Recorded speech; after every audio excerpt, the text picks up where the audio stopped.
I never thought my life would turn into something that felt like a scene out of a twisted drama. But here I am, telling you about the night my wife walked into our home with another man, bold, smirking, and ready to humiliate me in my own living room. She looked me straight in the eye and said something I'll never forget. Maybe now you'll finally see what a real man looks like. It was like time froze. I remember the sound of my own heartbeat pounding in my ears. Most men would have exploded, thrown something, screamed. But I just stood there, silent. I wasn't shocked because I didn't know.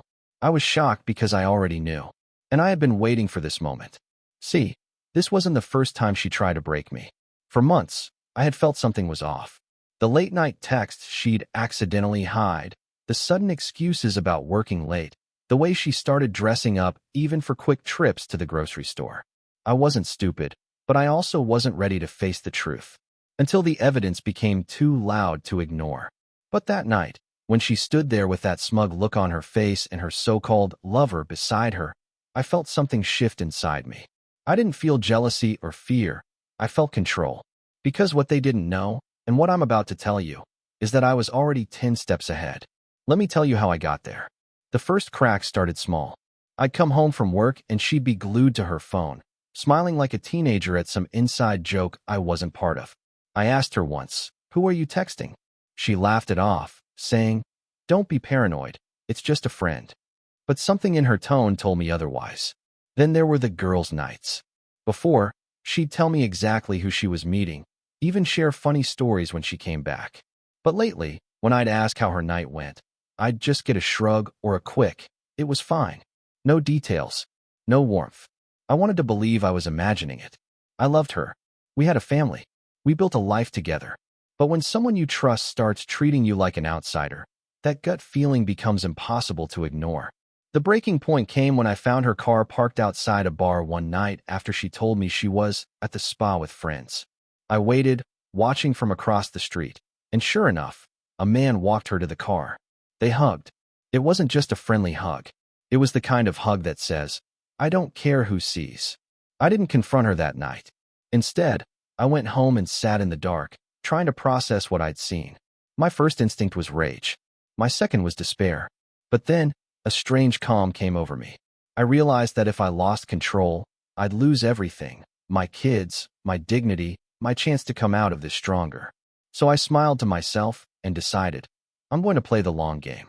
From that moment, I became an actor in my own house. I played the loving, clueless husband. I still kissed her goodnight, still asked about her day. But I started watching. I started collecting. I learned every lie she told, every place she went, every little crack in her story. And the more I learned, the angrier I got, but not in the way she expected. No yelling, no begging, just quiet determination. Because if she wanted to challenge me, she had no idea who she was dealing with.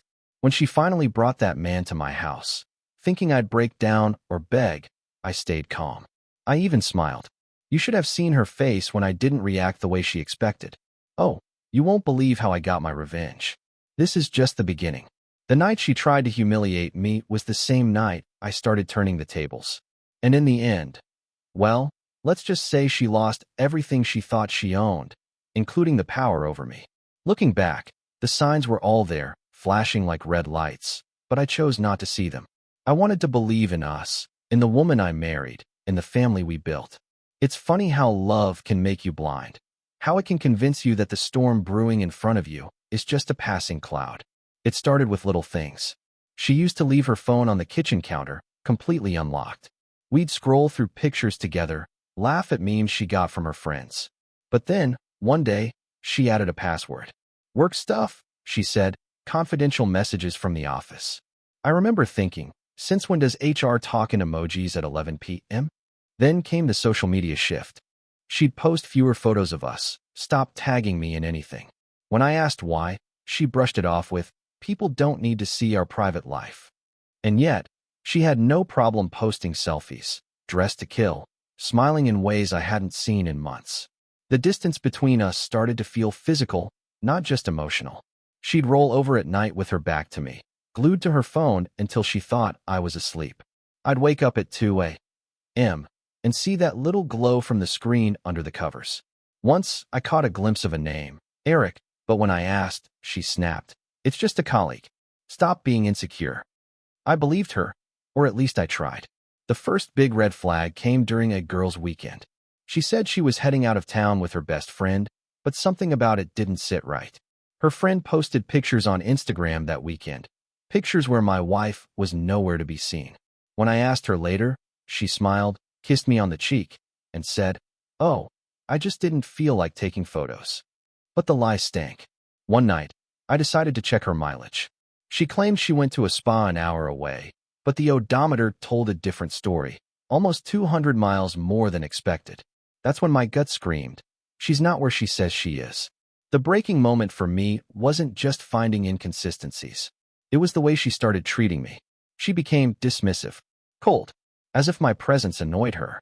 If I asked how her day went, I'd get a clipped, "Fine." No smiles. No laughter like before. I remember standing in the kitchen one evening, watching her scroll on her phone, completely lost in her world, and thinking, who is this woman? And what happened to my wife? But I wasn't ready to face the truth yet. Maybe I was scared. Maybe I was hoping it was just a phase, something we could fix if I tried harder. So, I doubled down on being a good husband. I brought her flowers, planned a surprise dinner date, even tried to have deep conversations about us. She rolled her eyes and said I was too clingy. The irony? The more I tried, the further she pulled away. Then came the night that changed everything. I was supposed to work late, but my meeting got canceled. I decided to grab takeout and head home early, thinking I'd surprise her. As I turned onto our street, I saw her car wasn't there. I called her. No answer. Something pushed me to drive a little farther, and that's when I saw her car parked outside a quiet little bar across town. My heart pounded. I parked across the street and waited. 10 minutes later, she walked out, laughing. And then I saw him. The way they looked at each other, it told me everything I needed to know. I sat there for what felt like hours, gripping the steering wheel, torn between storming over and tearing everything apart, or walking away forever. But I did neither. Instead, I drove home in silence, my hands shaking. That night, I didn't sleep. I lay there, staring at the ceiling, while she came home smelling like cheap cologne and lies. She slipped into bed like nothing happened. That was the moment I decided, I will not confront her. Not yet. Because I realized something important. Exploding in anger would give her control. And if she was truly betraying me, I needed to be smarter, calmer, and 10 steps ahead. I started paying attention to the smallest details after that. Every late night meeting, every unexplained charge on the credit card, every subtle change in her routine. I didn't just see the signs anymore, I documented them. She thought I was clueless. But in reality, I was preparing for the day when the truth would no longer be a weapon she could use against me. And that day came sooner than she thought. The night I discovered everything for certain is burned into my memory like a scar. I had been collecting pieces of the puzzle for weeks. Half smiles, hushed phone calls, mysterious receipts. But I didn't have the full picture yet. That changed one Tuesday evening. A day so ordinary, it was almost insulting that my world would shatter right then. She told me she was meeting the girls again. By that time, I had already stopped believing these stories, but I smiled and kissed her goodbye like nothing was wrong. The moment she left, I grabbed my keys and followed from a distance. I kept my headlights low, my car far enough back that she wouldn't notice. And then, I saw it. She wasn't heading toward the restaurant she mentioned. She wasn't even heading toward her friend's house. She drove across town to a quiet little hotel, the kind of place you book by the hour, not the night. My stomach sank. I sat in my car across the street, my hands gripping the steering wheel so hard my knuckles turned white. I waited, watching. Then a man appeared. He was tall, muscular, wearing a leather jacket like he thought he was in some cheap action movie. They didn't even hesitate. She ran into his arms, and they kissed right there in the parking lot. No shame, no fear, as if I didn't exist. I wanted to storm over, drag them both out by the collar, scream the truth at her face. But something stopped me. Maybe it was the thought of my kids, maybe it was pride, or maybe I just didn't want her to see me broken. So instead, I took out my phone. Click, click, click. Pictures don't lie. I sat there for a long time, letting the reality sink in. My wife, the woman I loved more than anything, was a liar, a manipulator, a stranger. That night, I didn't confront her. I drove home, my mind spinning like a storm. And as I sat in the dark living room waiting for her, I realized I had two choices. I could cry, yell, and demand answers, or I could turn this pain into a weapon. I chose the second. When she finally came home, she looked surprised to see me still awake. "Oh, you're still up?" she asked, her tone just a little too casual. "Yeah," I said with a smile that probably looked as fake as hers. "How was your night?" She hesitated for half a second, just enough for me to notice, before replying, "Fine. Just the girls. We had wine and laughed all night." The audacity of that lie almost made me laugh. But I didn't. I just nodded. Sounds fun. Inside, I was screaming. But outwardly, I was calm. That's when I decided to become someone she wouldn't recognize. I would play dumb, act loving, and give her enough rope to hang herself. Every text she hid, I'd find a way to recover. Every place she went, I'd track. I started saving screenshots, receipts, even her call logs when she wasn't looking. And the more I learned, the colder I became inside. I realized I wasn't just dealing with a mistake. I was dealing with a woman who no longer respected me, maybe never did. One night, I overheard her whispering in the kitchen. I stayed quiet, listening. "I don't know how much longer I can pretend," she said. "He's clueless. Honestly, I think I could tell him straight to his face, and he wouldn't even do anything." Those words burned into me like acid. She thought I was weak. She thought I was a fool. That's when I made my decision. I wouldn't just expose her. I would outsmart her. And when I was done, she'd regret every single word she said about me. Oh, you have no idea how I started planning my revenge. But I had to be patient. Every good plan needs time to ripen, like a trap waiting for the perfect moment to snap shut. From that night on, I became an actor in my own home. Every morning I put on the mask of a clueless, loving husband, while inside I was calculating every move. I didn't let my anger show. I didn't give her a single clue that I knew the truth. She thought she was outsmarting me, but really, I was watching her unravel, thread by thread. I started with small steps. I made sure to be extra kind, extra attentive. I cooked her breakfast, brought her flowers, asked about her day as if I cared more than ever. And she bought it. She believed I was still blind. Meanwhile, I dug deeper. I checked our shared bank account and spotted suspicious payments, hotel charges that didn't match any work trips. I quietly made copies of everything. Every receipt, every screenshot, every late-night text that popped up when she wasn't looking. I even synced her phone to an old tablet, so every message she sent came straight to me. It's amazing how much someone will reveal when they think you're too stupid to notice. At first, playing dumb was harder than I thought. There were nights when I'd see a message flash across her screen, "Can't wait to see you again, babe," and my blood would boil. But I would smile and ask, "Who's texting you?" Just to see her lie with that fake laugh of hers. "Oh, just Sarah. She's telling me about her date last night," she'd say, and I'd nod like I believed it. The truth? Each lie made me stronger. I knew I couldn't just catch her in the act and blow up. That would only give her power. No, I wanted to break her facade slowly, piece by piece, until she didn't even realize she'd walked into her own trap. I began documenting everything. I had a folder on my laptop labeled taxes, but inside, it was full of screenshots, call logs, and hotel records. Every photo of her meetings was neatly filed with dates and times. Then I called my lawyer. I didn't want to file for divorce yet. I wanted to know all my options first. We talked about custody of the kids, about protecting my finances, about what evidence I'd need to ensure she didn't walk away with half of everything I had built. The more I planned, the calmer I became. One night, I even sat with her on the couch while she texted him. She was smiling, hiding the screen with her hand, pretending she was just scrolling through Instagram. I leaned over, kissed her on the cheek, and said, "I love you." She froze for a moment, maybe out of guilt, but quickly smiled back. "Love you too." The irony? I didn't mean it anymore. I didn't feel it. I was already thinking 10 moves ahead, like a chess game I knew I'd win. The most twisted part? The better I acted, the bolder she became. She'd work late 3 times a week, come home smelling like cheap cologne and cheap lies. I even caught her leaving in a dress I'd never seen before, one I'm sure she didn't buy for me. I didn't stop her. I wanted her to dig her own grave. I started making my own changes quietly. I opened a new bank account, shifted some savings, and updated the title on my car. I wasn't about to let her take what was mine when the time came. And then, as if the universe wanted to hand me my perfect moment, she made the biggest mistake of her life. she told me one Friday. I'm having a spa weekend with the girls. Don't wait up. I smiled, kissed her goodbye, and told her to have fun. But I followed her again.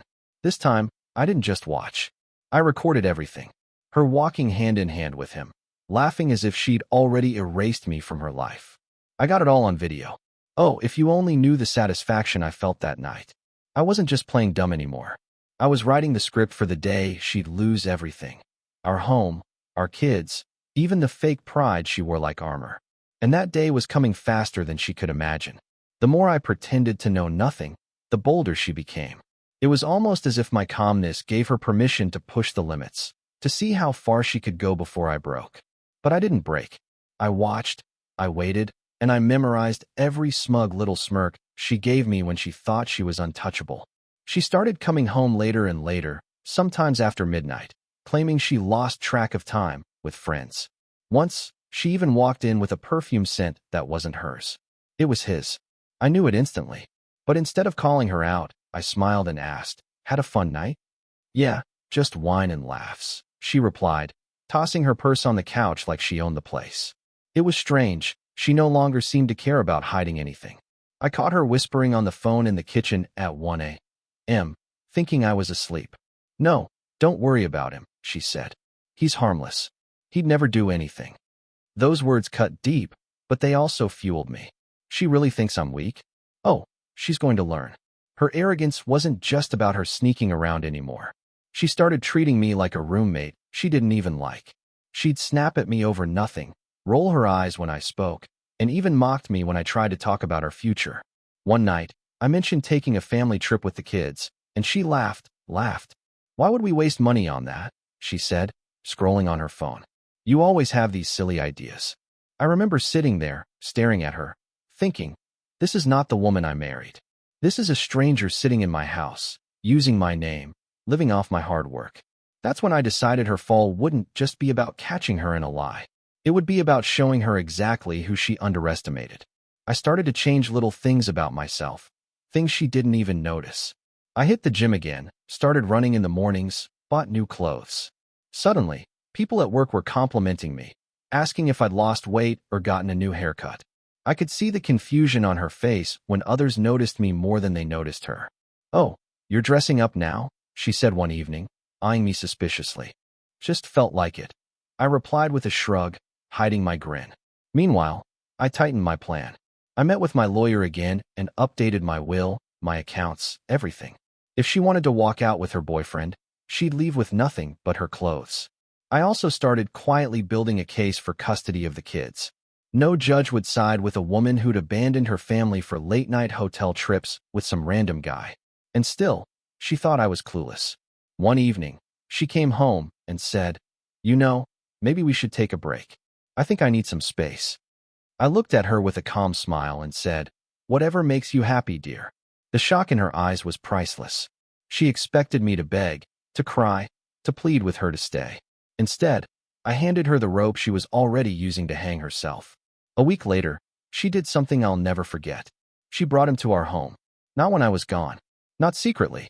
She brought him in, like she was testing me, like she wanted to see if I'd finally snap. "Meet Eric," she said with a grin, like it was a joke. "He's just a friend. We're working on a project together." I shook his hand. Firmly. Hard enough to let him know I wasn't the weak man she painted me to be. He looked surprised, maybe even nervous. I smiled politely. "Nice to meet you," I said. Inside, I was already planning how this story would end. Oh, you won't believe what I did next. She had the moment she brought Eric into our home. I knew the game had shifted. She wasn't just playing with fire anymore. She had stepped straight into the flames. That night, as I shook his hand and looked him in the eye, I decided that neither of them had any idea who they were really dealing with.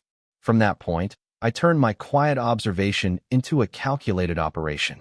My home, my life, my very marriage became a chessboard, and I was done playing defense. I started by locking down my finances. I quietly opened a separate bank account under my name only. Every paycheck I received, I split. Half went into the account she knew about. Half went into my just-in-case fund. She didn't even notice. She was too busy texting Eric behind my back to see what I was building right in front of her. Next, I installed cameras. Not in the obvious places, oh no, I put one in the garage, one in the living room disguised as a smoke detector, and one at the back door. If she thought she could sneak him into my house again, I'd have every second on video. And just in case she got clever, I synced all the footage to a private cloud drive she didn't know existed. I wasn't just protecting myself. I was preparing for the day I'd need undeniable proof. Proof that would crush her in court, in front of our families, and in front of anyone who thought she could paint me as the bad guy. Then I made my move with the lawyer. We sat down and reviewed everything: bank statements, text messages, the photos I took, and even a few short videos from the cameras I had just installed. Honestly, my lawyer said, this case is as good as done. You'll keep the house. You'll get custody. She'll have nothing. I nodded, but I wasn't smiling. Not yet. I wanted to see her face when she realized how thoroughly I'd outplayed her. In the meantime, I kept up the act. I was still the affectionate, clueless husband, asking about her day, offering to help with chores. She thought I was trying to win her back. She had no idea I was setting the stage for her downfall. The more I pretended, the more reckless she became. She started leaving the house with overnight bags, claiming it was for work trips. She'd come home smelling of alcohol and someone else's cologne, barely hiding the smug look on her face. Once, I even said, "You seem happy lately," just to watch her stumble over her words.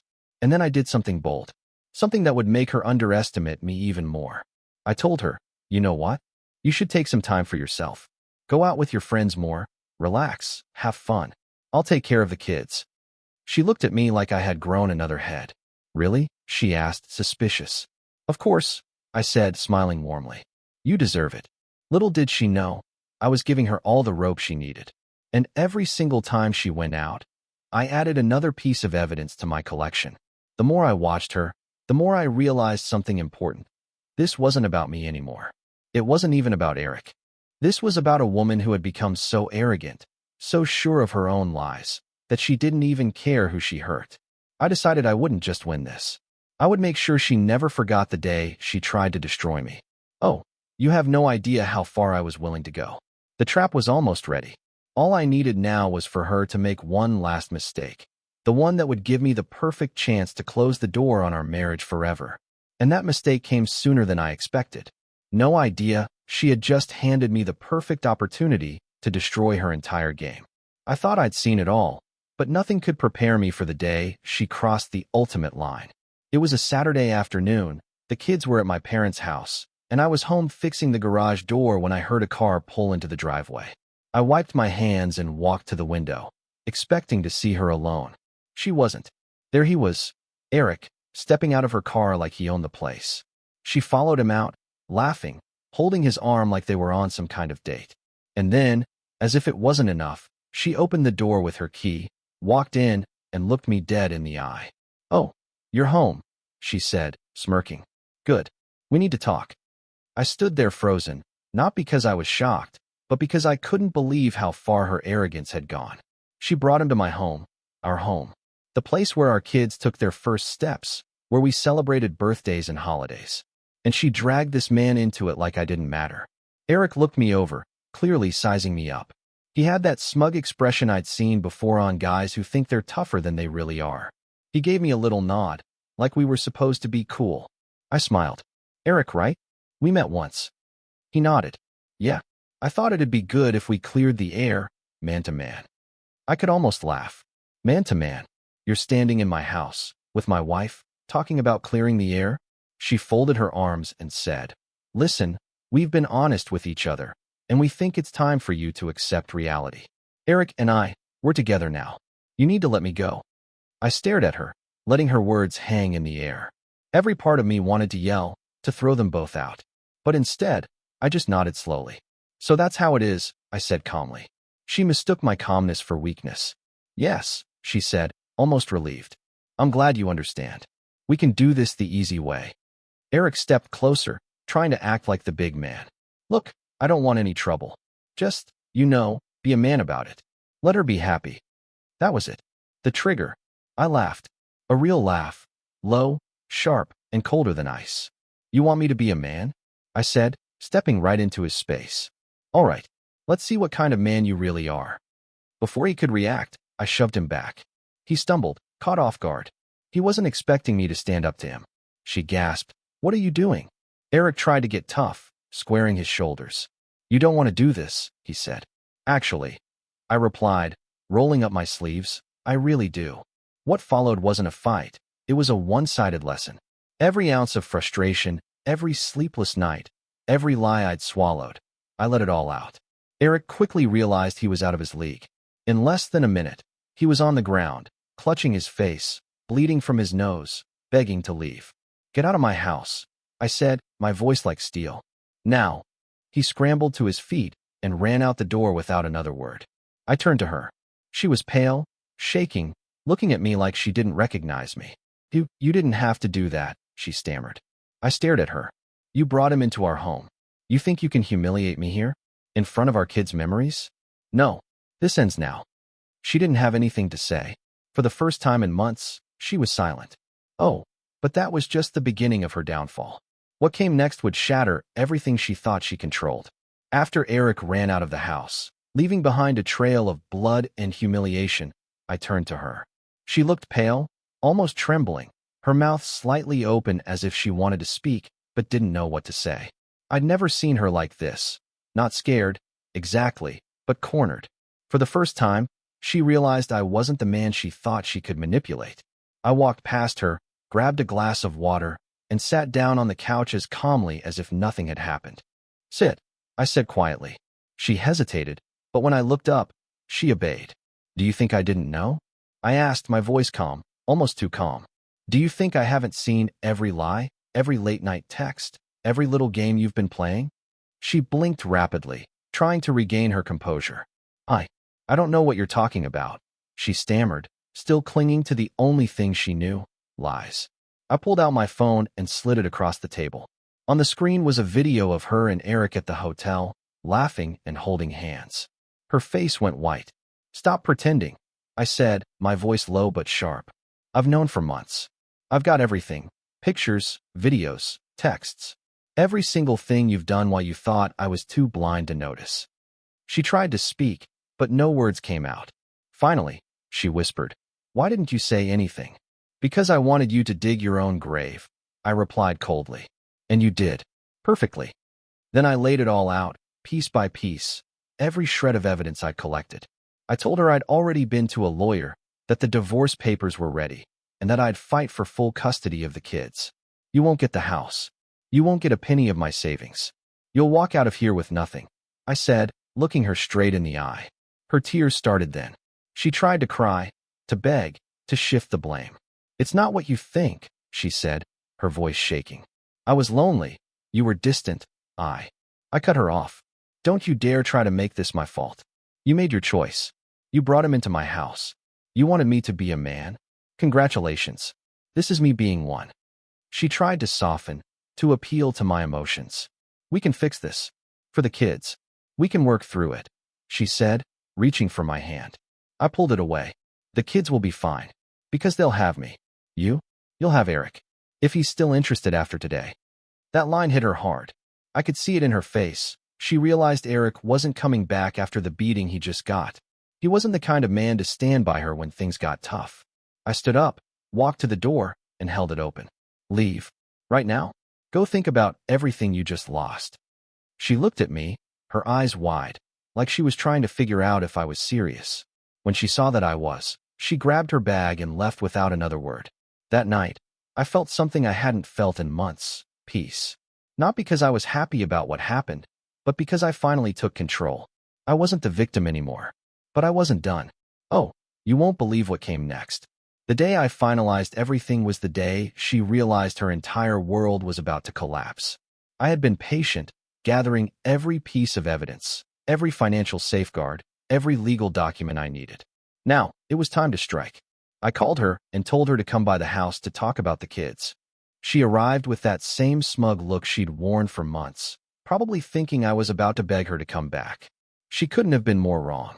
When she stepped inside, she saw my lawyer sitting at the dining table with a folder of documents neatly arranged. What's going on? She asked, her voice suddenly losing its edge. I looked her in the eye. We're done, I said flatly. I'm filing for divorce. And I'm taking full custody of the kids. Her jaw dropped. You can't do that. You can't just. I can. I interrupted, my tone ice cold. And I will.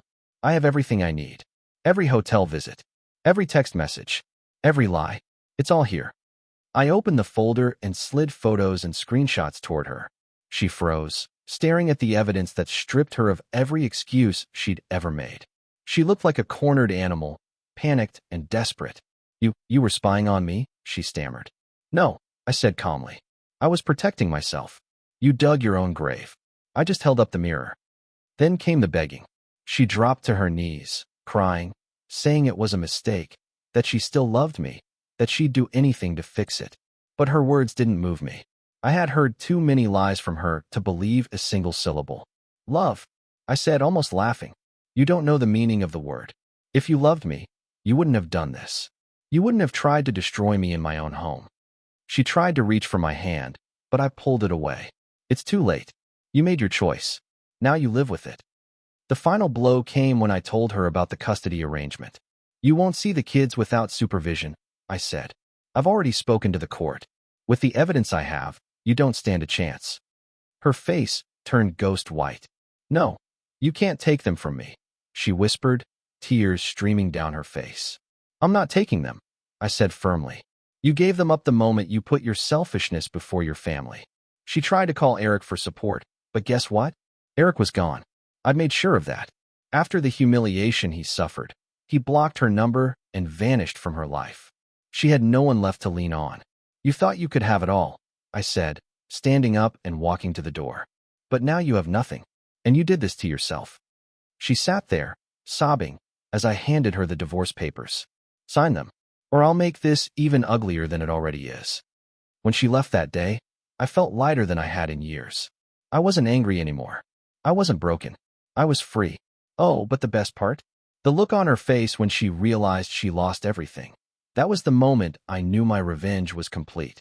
When the divorce was finalized, it felt like a weight I'd been carrying for years had finally been lifted off my shoulders. For the first time in a long time, I could breathe.